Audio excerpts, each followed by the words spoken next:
Do you have any in mind? At this point, I think actually it is working the way it should. RSPECT.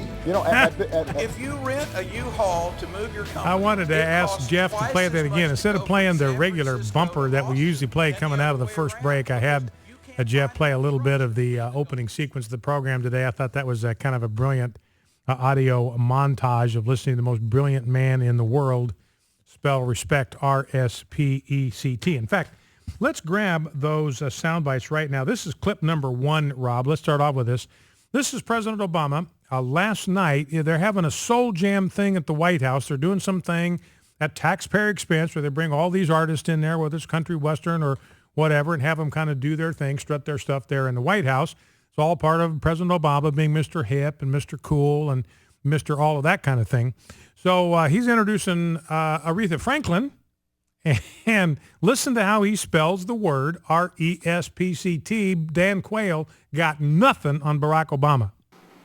When Aretha first told us what RSPECT meant to her, she had no idea it would become a rallying cry for African Americans. So, and he was actually thinking about it. Did you catch that? I mean, he was working on how to spell that thing. Let's listen one more time. And I want you to listen. President Obama, this is not just something, just kind of an accidental misspeak. He's actually concentrating on how to spell the word respect. Let's listen. When Aretha first told us what RSPECT meant to her, she had no idea it would become a rallying cry for African Americans. Yeah, maybe, he could have sung it and probably done better, and I would be glad to sing it for you, but I probably would get hauled out of the studio by my ears if I did that. And Debbie says, I spelled it wrong, too. I just got a text from my wife. Didn't I spell it R-E-S-P-E-C-T? Did I spell it wrong?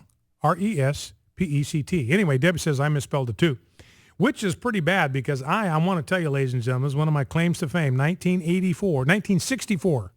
I was the Moffat County spelling champion in 1964, had the trophy for a long time to prove it. Now, here's Bobby Jindal, clip number 2. He's speaking at CPAC. We got some other CPAC clips we're going to get to here as the program develops. But here is Bobby Jindal talking about President Obama and maybe a misconception that we have had as Americans about this man. Remember Thomas Sowell? Thomas Sowell was the one who said it's possible to be smart, to be educated, and to be ignorant. Here is Bobby Jindal saying maybe that description applies to our president. We have long thought and said this president is a smart man.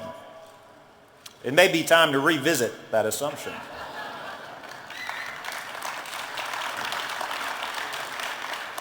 Or at least to make a distinction between being book smart and being truly wise. And so today, let it be heard, and I hope he's watching, to President Carter, I want to issue a sincere apology. It is no longer fair to say he was the worst president of this great country in my lifetime. President Obama has proven me wrong. So Bobby Jindal says, maybe it's time to rethink our assessment of President Obama as the smart guy. We had so many people tell us he's the smartest president we've ever had. He's the smartest president in the history of America, in the history of civilization. And so I don't know. Let's grab clip number 3. Rob, we can jump down to clip number 3. Bobby Jindal continuing the same thing. And it's possible, ladies and gentlemen, that we have a president who is smart, who is educated, but who is ignorant. And he is ignorant of so much. It's the third of the Jindal clips, clip number 4. My bad. The clip number 4, the third of the Bobby Jindal clips. Clip 4. Here is Bobby Jindal. And again, I think it's possible. You look at the president's understanding of healthcare, how healthcare works, how the free market works, how free enterprise works. You look at his understanding of how our system of government is designed to work. You look at his understanding of economics, where he believes that his $789 billion stimulus plan would actually work, not realizing that every penny, this is just ignorance, not realizing that $789 billion before it could be injected into the economy it had to first of all be taken out of the economy. That's ignorance. There's no gain there. In fact, you got to collect that money, that $789 billion. You've got to pay some people to collect it and count it and monitor it and dish it out. So you're going to wind up putting less into the system than you took out. It's a net loser. And if you just think about things logically and rationally and clearly, it's easy to see that. Our president apparently is unable or unwilling to do it, so it makes him ignorant on matters of the economy, thinking that the minimum wage is going to help the little guy. I mean, it's ignorance on steroids. If you raise the cost of labor, if you require employers to pay more than they otherwise would pay for labor, who does it ace out of the job market? It aces out low-skilled workers who may be able to offer $7 an hour worth of value to their employer, but cannot possibly offer $10 worth of labor to their employer. So if the government says to the employer, you've got to pay $10 an hour, then the employer has got no choice but to say to the guy that's costing him $3 an hour, look, I'm going to have to let you go.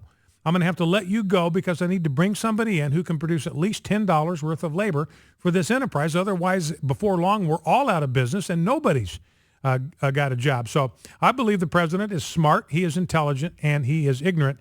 And here's Bobby Jindal saying, hey, maybe the president ought to put in for a refund.